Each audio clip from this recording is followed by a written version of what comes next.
Seren had mended a lot of broken things in her 23 years. Split seams, shredded banners, leather armor cracked down to the backing. She had once rebuilt a tapestry so badly burned that only the border threads remained, working stitch by stitch until the wolves in the weave looked whole again. But she had never walked into a room and found something she could not fix. Until tonight. She was not supposed to be in the East Corridor. The ceremonial hall was 3 floors below, and the banners she had finished restoring were already folded in her basket, ready for delivery in the morning. But Marin, the head mender, had left her shears in the upper workroom, and Marin's hands were too swollen with joint pain to climb the stairs herself. So Seren had gone up. The sound stopped her. A deep, grinding noise, like wood being split by hand, followed by something worse. A growl, not the kind that came from a throat, the kind that came from a chest, from lungs too large for a human body, vibrating through the stone beneath her feet. Every nerve in her body screamed at her to turn around. She reached for the door instead. She pushed it open. The training hall was destroyed. Weapons racks lay splintered across the floor. Deep gouges ran across the walls in parallel lines, 4 marks at a time, carved into solid rock by something with claws that should not have existed on anything walking upright. And in the center of it all, Alpha King Kalen Vashar stood with his back to her. Except stood was the wrong word. He was hunched forward, his hands braced against the remains of a wooden rack, and his body was caught between shapes. His shoulders had expanded beyond the seams of his shirt. The fabric split across the back to reveal skin that rippled with something underneath. His fingers were too long, tipped with black claws that had buried themselves into the wood. And when he turned his head, the eyes that found her were not human. They were molten gold, blown wide, and utterly empty of recognition. The growl that rolled out of him shook her ribs. Serene did not scream. She did not run. She stood perfectly still in the doorway and felt every rational thought leave her body, replaced by a single, irrational certainty that she should not be afraid. He moved toward her, fast, crossing the distance in 2 strides that cracked the stone floor under his weight. His clawed hand seized her shoulder, pulling her forward until the gold eyes bore into hers from inches away, and she could see the war happening behind them. Something feral and something human, tearing at each other. "You are Kalen," Seren said. Her voice came out steady, which surprised her more than anything else that had happened in the last 30 seconds. "You are the king, and you are hurting the floor, which someone is going to have to fix. And it will probably be me." Something flickered in the gold. His grip loosened.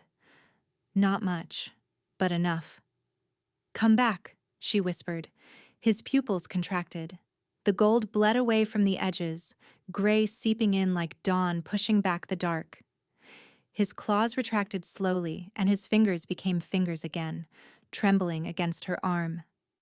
His grip loosened, and the rest of him followed. He went down hard, his knees hitting the cracked stone, and then he was just a man on the floor, breathing like he had been drowning. Seren stood over him, her pulse roaring in her ears, and realized she had no idea what to do next. The doors behind her slammed open. Guards poured in, swords drawn, and behind them, moving with a calm that bordered on terrifying, came a tall man with close-cropped silver hair and the cold, assessing eyes of someone who had seen the worst of everything and learned to catalog it. "Stand away from the king," the first guard barked. "She stays," the silver-haired man said quietly, and every guard in the room stopped moving. He crossed to the king, knelt beside him, pressed 2 fingers to his throat, and counted silently. Then he looked up at Seren with an expression she could not read. "How long was he in the feral state before you intervened?" he asked. Seren shook her head. "I do not know. I just walked in. A minute, maybe less." The man's jaw tightened. "You brought him back in under a minute." It was not a question, but she nodded anyway. He stood and took her arm, guiding her toward the corridor with a grip that was firm enough to make refusal feel unwise. At the door, he paused. "My name is Theron. I am the king's beta. You will not speak of what you saw here tonight. Not to your fellow menders, not to the kitchen staff, not to the walls of your room when you think no one is listening. Is that understood?" "Yes, but is he going to be all right?" Seren asked. Theron looked at her for a long moment, and something shifted behind his eyes. Not warmth. Something closer to calculation. "Go to your quarters," he said. "Do not leave the palace grounds. I will send for you in the morning." He released her arm and disappeared back through the doors, which closed behind him with a sound like a vault ceiling shut.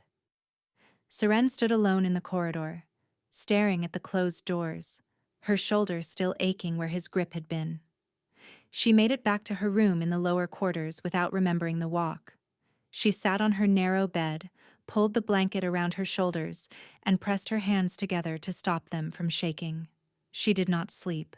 When the knock came at dawn, she was still sitting exactly where she had been. A guard with a blank expression and a formal tone informed her that the beta required her presence immediately. Seren followed him up through the palace on legs that felt borrowed from someone else and wondered if she was walking toward an explanation or an execution. Theron's office was small and sparse. A desk, 2 chairs, a map of the territory pinned to the wall with more red marks on it than Seren thought was healthy. No decorations, no personal effects. He was seated behind the desk when she entered, and he did not waste time. "The king suffers from what the healers call fracture episodes," Theron said. "His wolf and his human mind lose alignment. When that happens, the wolf takes over. He becomes feral, violent, unable to distinguish between threat and ally." Seren lowered herself into the chair across from him, her hands folded tightly in her lap. "How long has this been happening?" "Since the siege of Harrowfield. 14 months. 14 months of the most powerful man in the realm losing control of his own body. We have tried everything," Theron continued, his voice flat and clinical. "Sedatives, binding chains, healers who specialize in wolf mind disorders. The best lasted 40 minutes before the king sent him running from the room." He paused. "You lasted under 60 seconds and brought him back with a sentence." Seren opened her mouth, but nothing useful came out. "The episodes are increasing in frequency," Theron said. 6 months ago, they occurred once a month. Now twice a week. Sometimes more. The healers believe that within 3 to 4 months, a fracture will become permanent. The wolf will take over entirely, and the man will not come back. The weight of that settled over her like cold water. "What do you want from me?" Seren asked. "I want to confirm what I saw last night was not coincidence," Theron replied. He stood and moved toward the door. "Follow me." He led her through corridors she had never seen, past guards who nodded at Theron without looking at her, and into a large room that might once have been a ballroom. It had been cleared of furniture. Thick iron rings were bolted into the far wall, and heavy chains lay coiled on the floor beneath them. Kalen stood at the room's center. In the daylight, without the feral distortion, he was devastating in a completely different way. Tall enough that Seren had to tilt her head back to meet his eyes. Dark hair pushed back from a face that was all hard angles and shadow. His eyes were gray in the daylight, pale and sharp, and fixed on her with an intensity that made her want to back out of the room entirely. He did not look pleased to see her. "This is the mender?" he asked Theron, his voice low and rough. "This is her," Theron confirmed. Kalen's gaze swept over her once, dismissive and thorough, and Seren felt every inch of the gap between what she was and what he was. She was small. She was nobody. She mended things for a living, and she was standing in a repurposed ballroom with chains on the floor because the king of the realm could not control his own wolf. "Sit there," Theron told her, pointing to a chair against the wall. Do not move unless I tell you to. Seren sat. Kaelin had turned away from her, his attention on Theron, and the two of them spoke in voices too low for her to hear. Minutes passed. She watched the king pace, watched the tension coiled through his frame like a rope pulled to the point of snapping. Then it happened. A shudder ran through him, starting at his hands and traveling up his arms. His head snapped to one side, and the sound that came from his throat was the same deep, wet growl she had heard the night before. Now, Theron said sharply. Seren was on her feet before she had consciously decided to stand. She crossed the room, and she could see the shift beginning, the skin rippling across his knuckles, the gold bleeding into his irises. She took his face in her hands. She did not know why. It was not something she had planned, but her palms pressed against his jaw, and she held his gaze, and she said, "Stay with me. You are here. You are Kaelin." The gold flickered, steadied, retreated. His breathing came in ragged bursts against her wrists, and she could feel the tremor running through him. The war beneath his skin winding down like a storm losing its center. His eyes cleared. Gray replaced gold. He stared at her, and for one raw, unguarded second, she saw something in his face that looked like relief so profound it bordered on pain. Then the walls came back up, and he stepped away from her hands. 43 seconds, Theron said from behind them, faster than last night. The silence that followed was thick enough to cut. Kaelin would not look at her. Seren's hands hung in the air where his face had been, and she lowered them slowly, unsure what to do with the strange ache in her palms. Theron cleared his throat. "Your Majesty, I believe we have our answer." "That was not a question," Kaelin said, his voice tight. "Nevertheless," Theron continued unfazed, "she needs to remain in close proximity. The Council has discussed options, and the most practical solution, the one that explains her constant presence without raising suspicion, is a formal arrangement." Seren frowned. "What kind of arrangement?" Theron reached into his jacket and produced a small velvet box. He opened it. Inside, resting on dark silk, sat a ring. A band of white gold set with a single pale sapphire that caught the light like trapped winter sky. "A betrothal," Theron said calmly. Seren stared at the ring, then at Theron, then at the king, who was staring at the far wall with the expression of a man who had swallowed something that disagreed with him. "You want me to pretend to be engaged to the king?" Seren said slowly. "Not pretend," Theron corrected. "The betrothal will be real, legally binding. The court needs to believe it, the nobles need to believe it, and most importantly, you need to be at his side without question or obstruction." "I was not consulted about this," Kaelin said, his voice flat. "You were unconscious when the decision was made," Theron replied without apology. "And given that the alternative is permanent feral regression within 3 months, I took the liberty." The room fell silent. Seren looked at the ring, at the king, at the beta who was holding out the box like he was offering her a cup of tea. "I do not get a choice in this," Seren said. "It was not a question." Theron's expression softened, just barely. "You do. But I would ask you to consider what happens to the realm if the king's mind is lost permanently." Seren looked at Kaelin. He still would not look at her. His body was rigid, and she realized with a start that he was ashamed, not of her, of needing her, of needing anyone. She reached out and took the ring from the box. It was heavier than she expected. She slid it onto her finger, and it fit perfectly, which felt like a cruel joke. "Fine," she said quietly, "but I want a better room. The one I have now has a draft that could strip paint." The hard line of his mouth loosened just slightly, and for half a second, he looked almost human. The announcement spread through the palace like wildfire. By the time Seren returned to the mending hall to collect her things, every pair of eyes she passed carried the same stunned, disbelieving expression. The king's betrothed, the mender, the girl who fixed curtains for a living. Maren was waiting at the workbench, her swollen hands folded over her apron, her face carefully neutral in a way that meant she was furious. "Sit down," Maren said. I cannot stay long. Theron wants me moved into the upper chambers by this evening, and I still need to pack my things, which should take about 4 minutes because I own almost nothing. And honestly, Maren, I do not think I have fully processed what is happening."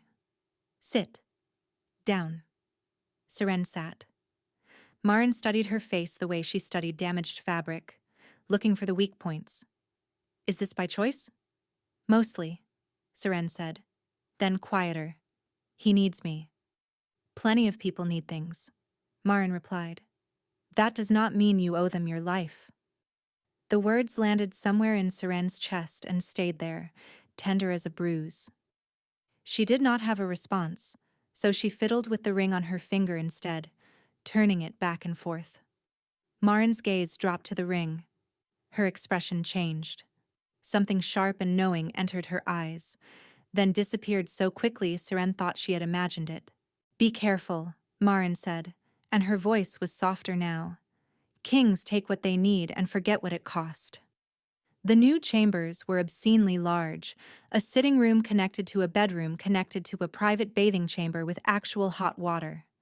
The bed was wide enough for 4 people, draped in deep blue linen that probably cost more than everything Seren had ever owned combined. Fresh flowers sat on the windowsill. A fire had been lit. None of it felt like hers. She set her basket of belongings on the floor, a spare dress, her mending kit, a carved wooden bird that Maren had given her on her 15th name day, and stood in the middle of the room feeling like an intruder. The adjoining door led to his chambers. She knew this because Theron had explained the layout with the same clinical detachment he applied to everything. "The king's rooms are through that door. You will need to be within proximity during the night. The threshold should remain open." Within proximity. Like she was medicine with a dosage requirement. She ate supper alone in her room that first evening, sitting cross-legged on the enormous bed, chewing bread that was finer than anything she had tasted and feeling absolutely miserable about it. Through the adjoining door, she could hear Kaelin moving, the creak of a chair, the scratch of a pen, the occasional low murmur of him speaking to himself or possibly reading aloud. He did not come through the door. She did not go through it either. In the morning, Theron appeared at her chambers to escort her to breakfast in the great hall. She was seated beside the king at the high table, which meant the entire court spent the meal staring at her while she tried to eat porridge without doing anything embarrassing. Kaelin acknowledged her with a single nod and then proceeded to spend the entire meal in conversation with his advisors, as though the chair beside him was empty. Seren smiled when spoken to, answered polite questions about her background with the rehearsed responses Theron had coached her on the night before, and felt the ring on her finger like a brand. "Where are you from, my lady?" a noblewoman asked. "The lower quarters," Seren replied honestly, because she could not remember the approved answer. The silence that followed could have frozen the soup. After breakfast, Theron pulled her aside in the corridor. "The approved answer is the eastern provinces." "I forgot." "Do not forget again." The days settled into a strange rhythm. Seren was fitted for new clothes she had not asked for. She attended meals beside a man who barely spoke to her. She sat in on council meetings where she understood perhaps a third of what was discussed, and she was introduced to an endless parade of nobles who all looked at her like they were trying to solve a puzzle that should not exist. And at night, she lay in her borrowed bed, the adjoining door cracked open, and listened to the king breathe until she fell asleep. The episodes still came. Twice that first week, she was pulled from whatever she was doing and rushed to his side.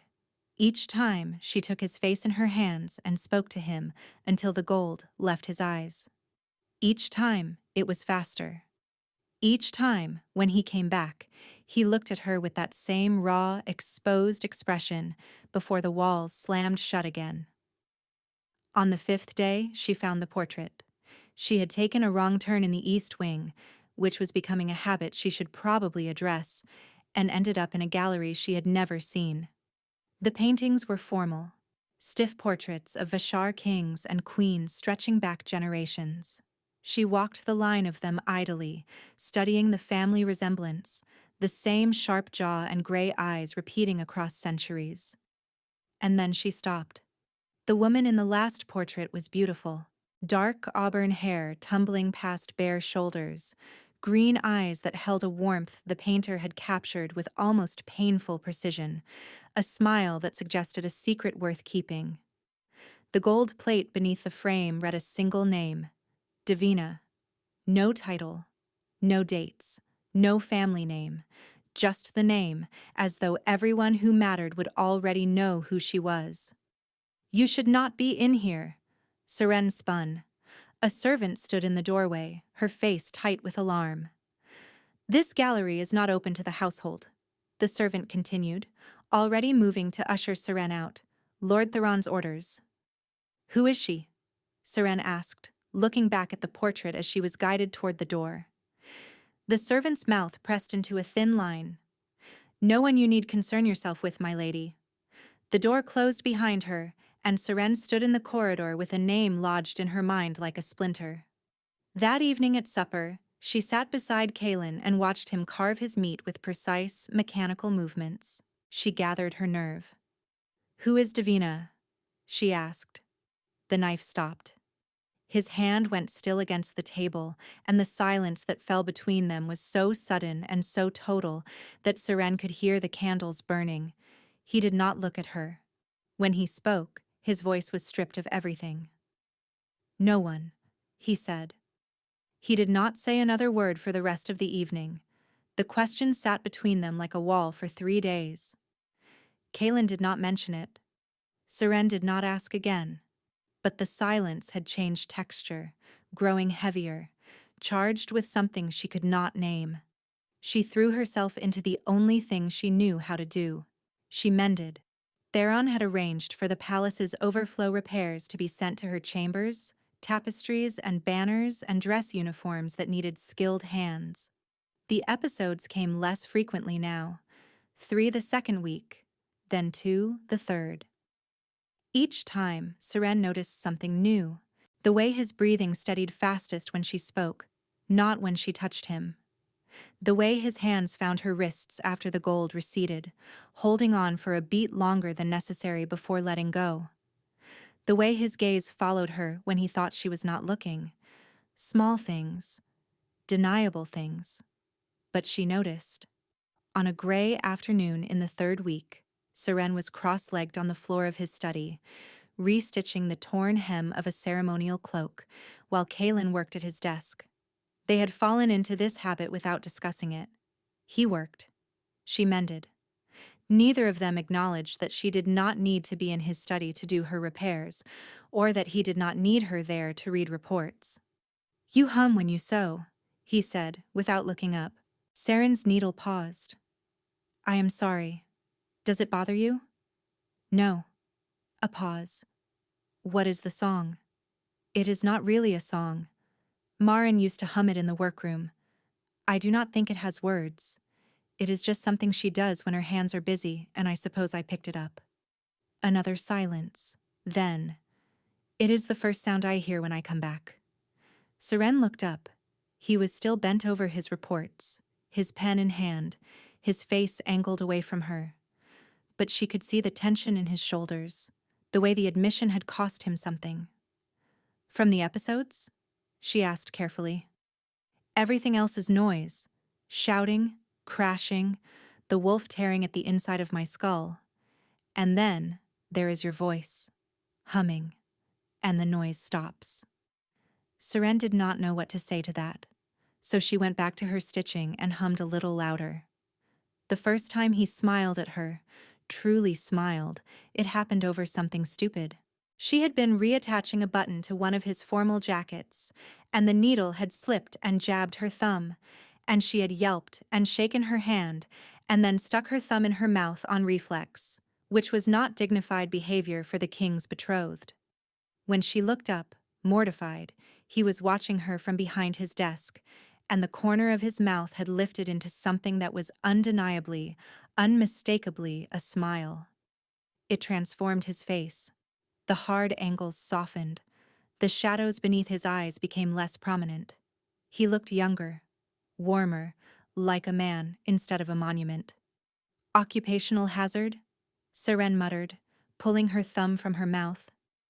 You have been mending for how many years? He asked. Since I was 9. And you still stab yourself. The needle slipped. Clearly. You are mocking me, Seren said, narrowing her eyes. I would never, he replied, and the smile widened just enough to show his teeth. Something warm turned over beneath her ribs. She looked down at the jacket in her lap and sewed the button on with far more concentration than it required. That night, she lay awake listening to him through the open door. His breathing was rough, uneven, the sound of a body fighting against rest. When I was 12, Seren said into the dark, Marin caught me trying to mend a tapestry that was beyond saving. The whole center was rotted through. She told me to throw it away, and I spent 3 weeks secretly working on it after hours, replacing thread by thread, until I had rebuilt the entire middle section from scratch. Silence from the other room. But the breathing had steadied slightly. Marin found it, Seren continued. She held it up to the light and spent about 5 minutes examining it. Then she said, It is beautiful work, Seren. But the rot will come back. You cannot fix what was broken at the root. She paused. I did not understand what she meant at the time. The tapestry lasted another 6 months before the new threads failed. She was right. More silence. Then, so quiet she almost missed it. Why are you telling me this? Because you are lying awake in the dark, and I thought a boring story about thread might help. A sound came through the doorway. Soft, almost startled. It took her a moment to realize he had laughed. Just barely. A ghost of the sound, but real. His breathing deepened within minutes. Seren lay in the dark, warmth spreading through her, and pressed her thumb against the ring on her finger until the metal bit into her skin. She was falling. She knew it the way she knew a stitch was about to come loose. The same quiet certainty, the same understanding that the damage was already done before her hands could intervene. He began to ask her questions during their afternoons in his study. Real questions. What was it like growing up in the lower quarters? Did she miss the mending hall? What was the most difficult thing she had ever repaired? She told him about the soldier's field jacket she had mended 7 times for the same tier because the man kept going back to the front and the leather kept splitting in the same place. Did it hold? Kaylin asked. The 7th repair? It held. He came home. And the jacket? He brought it to me one last time, not to fix, just to show me it was done splitting. Something passed across Kaylin's face that she could not read, something deep and private, and he looked away toward the window. Some things can be mended then, he said quietly. Most things, Seren replied, if you catch them early enough. His hand moved across the desk, and for a moment she thought he would reach for her. His fingers stopped an inch from her wrist, hovered, then withdrew. Seren went back to her stitching and pretended the almost touch had not made her heart beat so hard she could feel it in her teeth. That evening, she went looking for Maren. She found the old mender in the lower workroom, sorting thread by lamplight, her swollen fingers moving with the stubborn precision of someone who refused to let her body tell her what she could not do. I need to ask you something, Seren said, closing the door behind her. And I need you to be honest. Maren looked at her over the rim of her spectacles. I am always honest. That is why people avoid me. The ring Theron gave me for the betrothal. The sapphire. You recognized it. Marin's hands stilled on the thread. I saw your face when you looked at it, Seren pressed. You knew that ring. A long silence filled the workroom.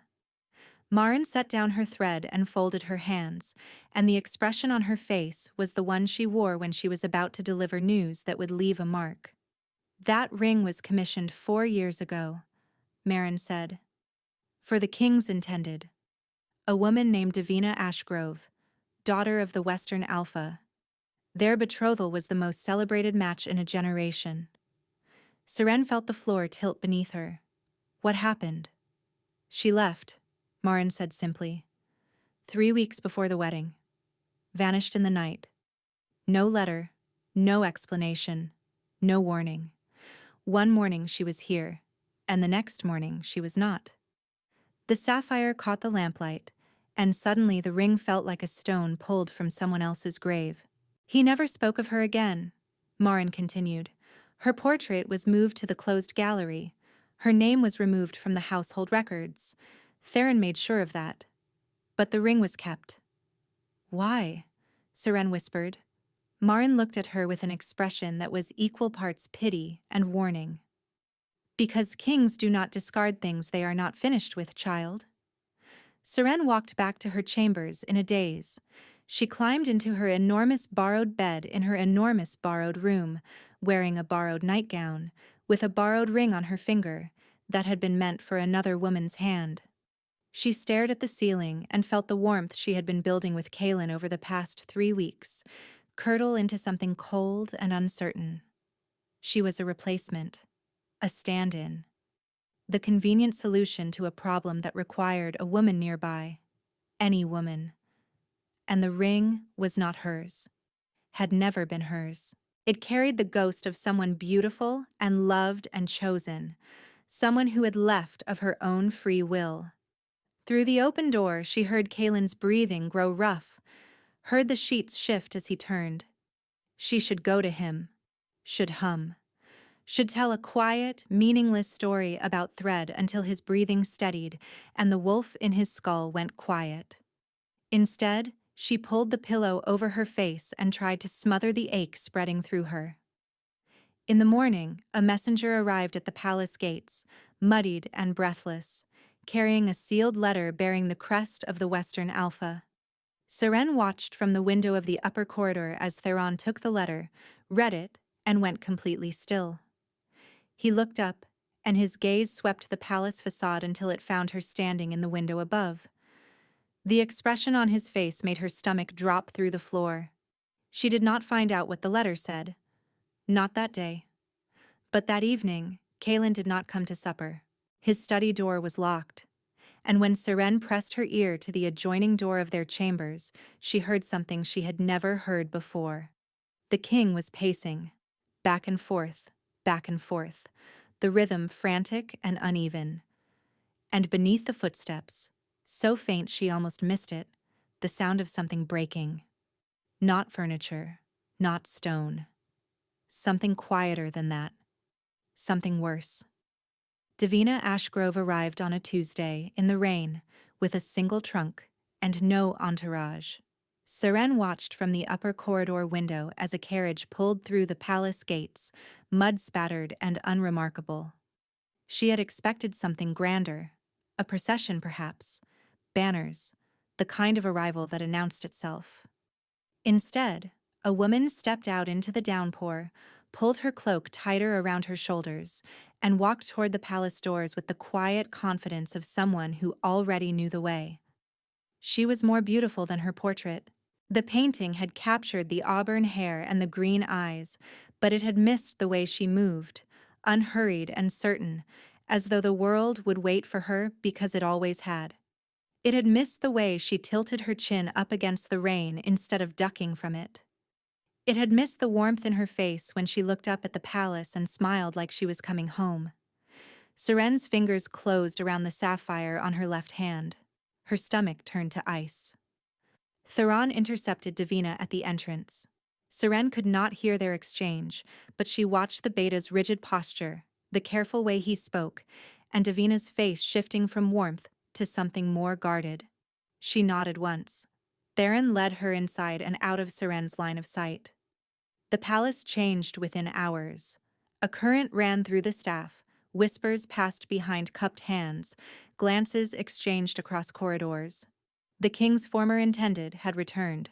The woman who had vanished 3 weeks before their wedding, who had broken the heart of the most powerful alpha in the realm and walked away without a word. Seren heard 3 different versions of the story before midday. In one, Davina had been kidnapped. In another, she had fled an arranged match she never wanted. In the third, she had left because she loved him too much and feared the throne would destroy them both. Each version hurt in a different way. She did not see Kaelin until the evening meal. He arrived late, which he never did, and took his seat beside her without meeting her eyes. The hall was full. Every noble in the palace had found a reason to attend supper, their gazes sliding between Seren at the king's right hand and the empty chair 3 seats down that had been set with fresh silver. Davina entered through the side door and the room inhaled. She wore deep green, simple and elegant, and her hair was pinned back in a way that showed the long line of her throat. She moved to her assigned seat with her eyes forward, not looking at Kaelin, not looking at anyone, but the entire room was looking at her. Seren watched Kaelin's face. She watched it the way she examined damaged fabric, searching for the tear, the weak point, the place where the threads had given way. He did not look at Davina. His gaze stayed on his plate, on his cup, on the far wall. His hands were still. He was controlled, composed, and utterly, completely rigid in a way that told Seren everything his face would not. He was aware of Davina the way a compass was aware of north. After the meal, Seren walked back to her chambers alone. Kaelin had stayed behind to speak with his advisors, and she had slipped away without announcing her departure because nobody had noticed her leave. She sat on her bed and pulled the ring off her finger, held it in her palm. The sapphire caught the candlelight and threw tiny fragments of blue across the walls. She put it back on. That night, through the adjoining door, she heard him pacing again. She lay in the dark and listened, and for the first time since the arrangement began, she did not speak, did not hum, did not offer a story to quiet the noise in his head. He did not come to her door. She did not go to his. In the morning, his eyes were shadowed and his hands shook slightly when he reached for his cup at breakfast. An episode was building. Seren could feel it in the charged, brittle quality of the air around him, the way his wolf pressed against the surface. She reached for his hand, the gesture that had become instinct over the weeks, and he flinched. He caught himself immediately, covered the flinch with a reach for the bread, but she had felt it. The rejection traveled through her like a crack through glass. 3 seats away, Davina watched them both with an expression Seren could not read. The days that followed were the worst of Seren's life. Davina was kind. That was the cruelest part. She was not cold, not scheming, not the villain Seren desperately wanted her to be. When they crossed paths in the corridor, Davina smiled and asked genuine questions about the mending work, about Seren's background, about the betrothal. Her interest seemed real. Her warmth seemed real. Everything about her seemed real in a way that made Seren feel like a forgery. Kaelin withdrew. Not all at once, not dramatically, but steadily, like a tide pulling back from shore. He still sat beside Seren at meals. He still allowed her presence during the day. But the small moments stopped. No more questions about her work. No more almost touches across the desk. No more quiet laughter over her stories. He was polite, distant, present in body and absent in every way that mattered. Seren tried harder. She arrived earlier to his study. She mended faster, neater, producing her finest work as though quality stitching could close the gap between them. She told better stories at night, funnier ones, reaching further into her memory for anything that might draw him back. He listened. He nodded. He said goodnight. and through the adjoining door she heard his breathing remain rough and uneven until dawn. The episodes shifted. They still came, but the recovery was slower now. Where once she could bring him back in under a minute, it now took 2, then 3, then 5. His eyes fought the return, gold clinging to the edges of gray like it did not want to leave. On the worst night, his hand found her wrist when the gold finally faded, and he held on so tightly it almost hurt. But in the morning, he let go and did not mention it. She started waking before dawn and standing at the mirror in the dim light, examining herself, measuring, comparing. She could not stop. Davina was taller. Davina was graceful. Davina had a lineage, a family name, a place in the world that she had been born into. Seren was a mender from the lower quarters who owned a single carved wooden bird. She stopped humming. She did not notice she had stopped until Marin pointed it out during a visit to the lower workroom. The old mender watched Seren work in silence for nearly an hour before speaking. "Where did your song go?" Marin asked. Seren looked up, confused. "What? You always hum?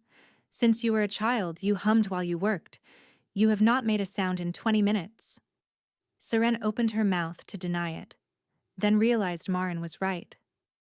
The humming had stopped days ago, quietly, without her permission, like a bird that had simply stopped singing because it no longer believed anyone was listening. "I am fine," Seren said. "You are disappearing," Marin replied. The word landed like a slap. Seren looked down at her hands, at the thread between her fingers, at the ring that glinted even in the low light of the workroom. "You are making yourself smaller," Marin continued, her voice stripped of gentleness. "You are shrinking to fit into the space they have left for you, and soon there will be nothing left to shrink." "It is not like that." "Then tell me what it is like." Seren could not answer, because Marin was right, and she knew it, and the knowing settled over her like a weight she could not put down. That afternoon, she saw them together. She had come to deliver a mended cloak to Theron's office, and the door to the adjacent sitting room was ajar. Through the gap, she could see Kaelin standing by the window, and Davina seated in the chair across from him. They were speaking in low voices. Seren could not make out the words, but she could read the language of their bodies. Davina leaned forward, her hands clasped in her lap, her face open and earnest. Kaelin stood with his arms crossed, his posture defensive, but his face was turned toward her with an intensity he had not shown anyone in weeks. Then Davina said something, and Kaelin's arms dropped to his sides. His expression cracked, just for a moment, and beneath the mask of the king, Seren saw the man. Wounded, wanting, lost. Davina reached for his hand. He did not pull away. Seren stepped back from the door on silent feet and walked blindly down the corridor until she found an empty stairwell. She sat on the cold stone steps, pressed her forehead against her knees, and tried to breathe through the fist that had closed around her lungs. She was not angry. That was what frightened her most. She was not angry at Davina for returning, or at Kaelin for still loving her, or at Theron for engineering this whole arrangement without warning her what she was walking into. She was angry at herself, for believing the ring meant something, for imagining that the small moments, the almost touches, the laughter, the breathing that steadied when she spoke, were the beginning of something real. She had been a remedy, a treatment, a mender brought in to fix a broken king until the original piece could be found and restored. And now the original piece was here, and Seren was what she had always been. The girl from the lower quarters who was good with her hands and easy to replace. That evening, she knocked on Theron's office door. "I need to know something," Seren said, not sitting down. "Did the council consider dissolving the betrothal when Davina returned?" Theron's face betrayed nothing. "The matter has been discussed. And no decision has been made." "But it has been discussed," Seren repeated, replacing me with her. Theron met her eyes. The betrothal was a practical arrangement, Seren. If another practical arrangement presents itself, the council has a duty to consider it. The honesty should have been a kindness. Instead, it carved through her like a blade drawn slowly across skin. "Thank you for your candor," Seren said, and her voice did not crack, which she considered her finest achievement of the day. She returned to her chambers, closed the door, and stood in the middle of the room that had never been hers. The fine linens, the fresh flowers, the fire someone else had lit, all borrowed, all temporary, all waiting to be reclaimed by the woman they were originally meant for. Through the adjoining door, she heard Kalen's footsteps enter his chambers, heard him pause, heard him take a breath as though he was about to speak. The silence stretched. "Good night, Seren," he said finally, his voice rough and barely audible through the wood. She pressed her palm flat against the door and closed her eyes. "Good night, Your Majesty," she whispered back. She had not called him that in weeks.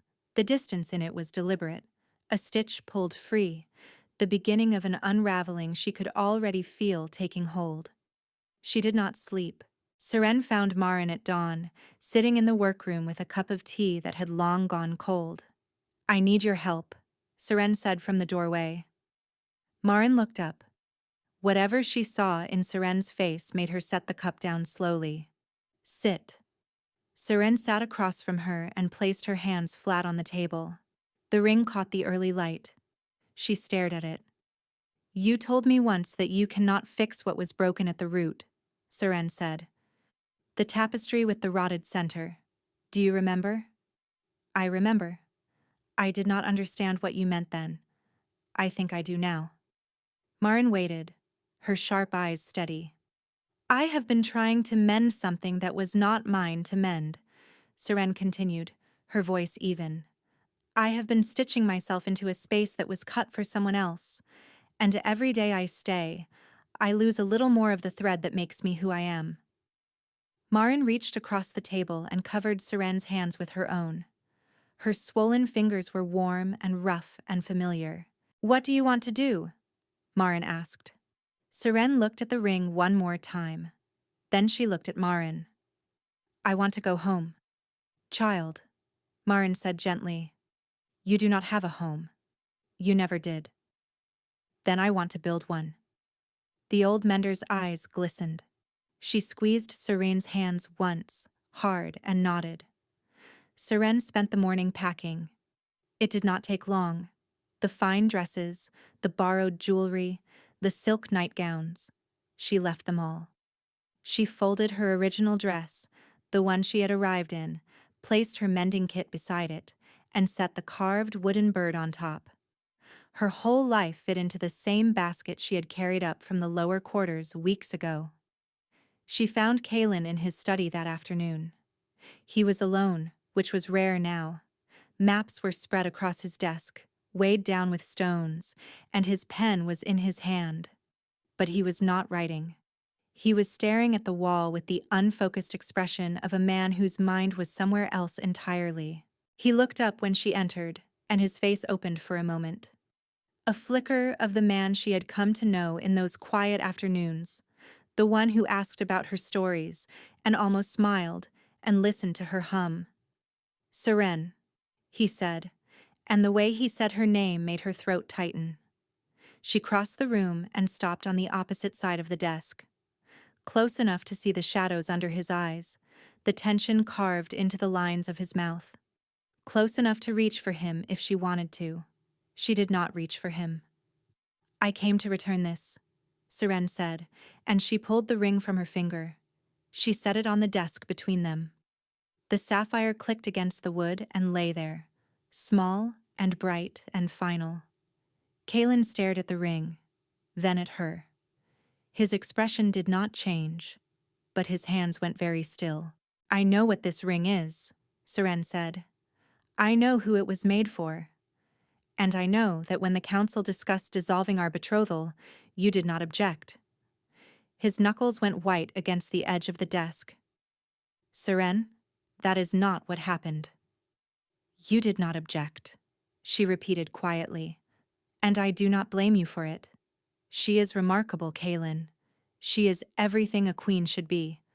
And she came back for you, which means she loves you, and you deserve to be loved by someone who chose you first. You chose me, he said, and his voice cracked on the last word. No, Seren replied, and she was surprised by how steady her voice was. I chose to help you. I chose to stay when you needed someone to stay. I chose to hum in the dark and hold your face when your eyes went gold and sleep behind a borrowed door because your wolf needed mine nearby. But you did not choose me, Kaylin. You chose a solution, and now you have a better one. He stood. The chair scraped back against the stone, and he moved around the desk toward her, and she could see it happening. The reach, the instinct to close the gap, to pull her in, to fix this the way he fixed everything, with force and proximity and the sheer weight of his presence. She held up her hand and he stopped. Do not, she whispered. If you touch me right now, I will stay.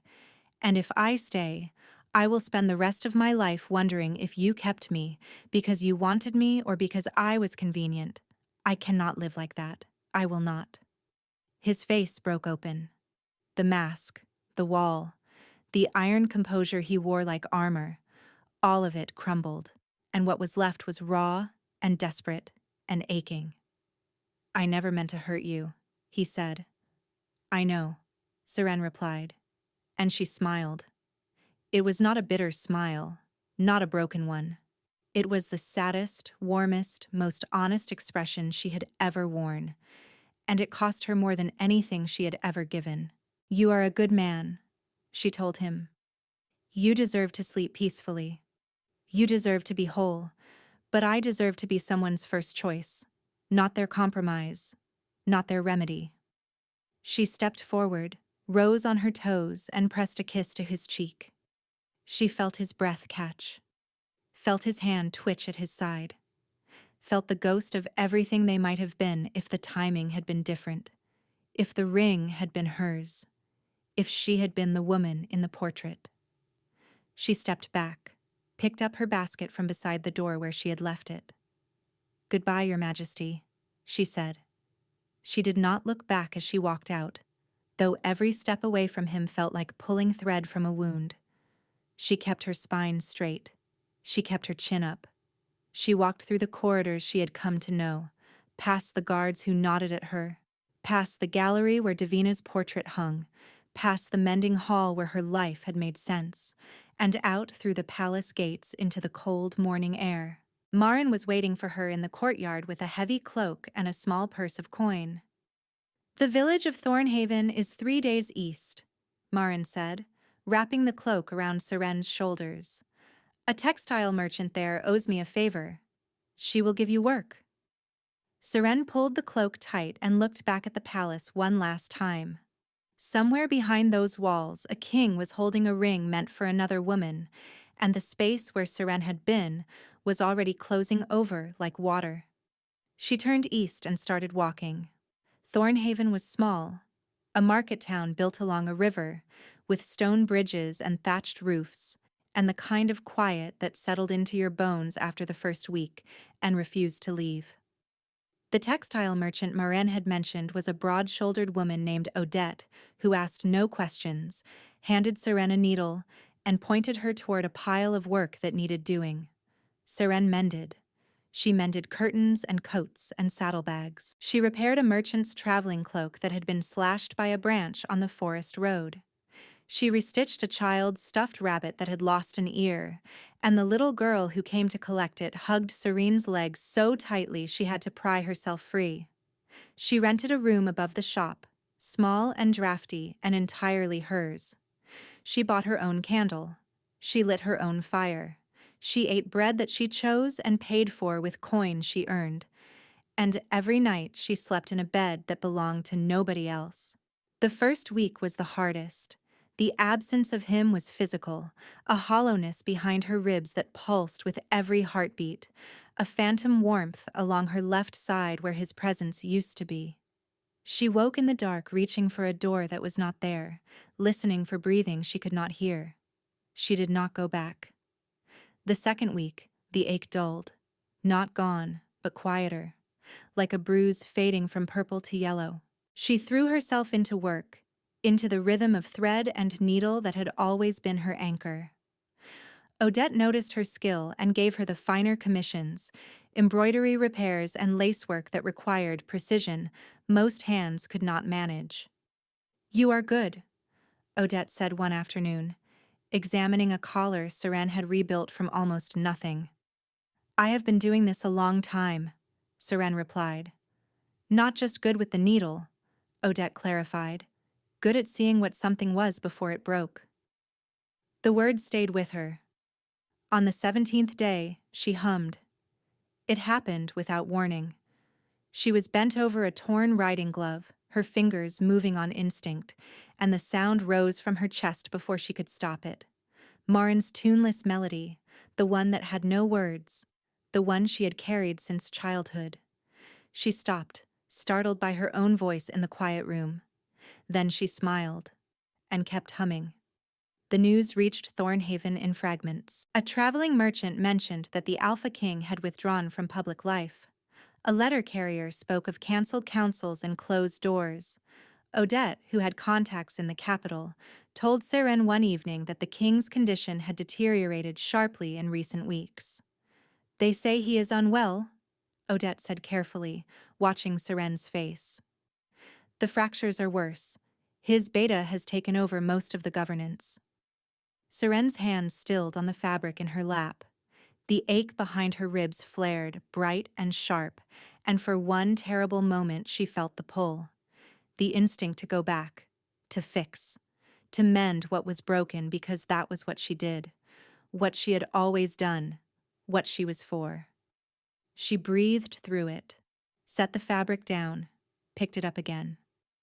"I hope he finds what he needs," Seren said quietly. Odette studied her for a long moment, then nodded and said nothing more. He came on the 29th day. Seren was closing the shop shutters when she saw him standing across the street. No guards, no entourage, no crown, no formal coat. Nothing that marked him as anything other than a tall man in a traveling cloak who looked like he had not slept in a month. Kaelin. Her heart seized. He looked diminished in a way that hurt to see. The broad shoulders were still there, the hard jaw, the gray eyes, but the steadiness was gone. He looked hollowed out, uncertain, standing in a muddy street in a town he had no reason to know existed, watching her with an expression that held no authority and no demand, just need. Serene set the shutters and crossed the street. They stood a foot apart, and the silence between them was heavy with everything that had been said and everything that had not. "You should not be here," Seren said. "I know." His voice was rougher than she remembered, frayed at the edges. "I came because I owed you something." "You do not owe me anything. I owe you the truth." He swallowed hard, and she watched his throat work, watched the effort it took him to force the words out. "You were right. About everything. I did not choose you. I used you. I told myself it was practical, that the arrangement was necessary, that I was protecting the realm, but I was protecting myself. From feeling anything real, from risking what I had already lost once." Seren listened. The wind from the river pressed against her back, cold and steady. When Davina came back, I thought the answer was simple. She was what I had wanted before. She was familiar. She was safe. He paused. "But she is not you." The words settled over her, warm and aching and impossible to hold. "I am not asking you to come back," Kaelin said. "I would not insult you by asking that. But I needed you to know that what we had was not nothing. It was not convenience. It was not a remedy. I just realized it too late." Seren looked at him for a long time, at the shadows under his eyes, at the hands that hung at his sides, empty and open, at the man who had held a kingdom together with iron will and could not hold himself together without her humming in the dark. "You did not come here for me," she said gently. "You came here because you still have not learned to be whole on your own, and I cannot teach you that, Kaylin. No one can. You have to learn it the way I did, by choosing yourself, even when it hurts." His face crumbled. Just for a second, just a fracture in the mask, and she saw the grief underneath. Not for her. For the version of himself that had not been brave enough to love her when it mattered. "Go home," Seren whispered. "Fix what is broken at the root. Not with me, not with Davina. With yourself." She reached out and took his hand. Squeezed once. Let go.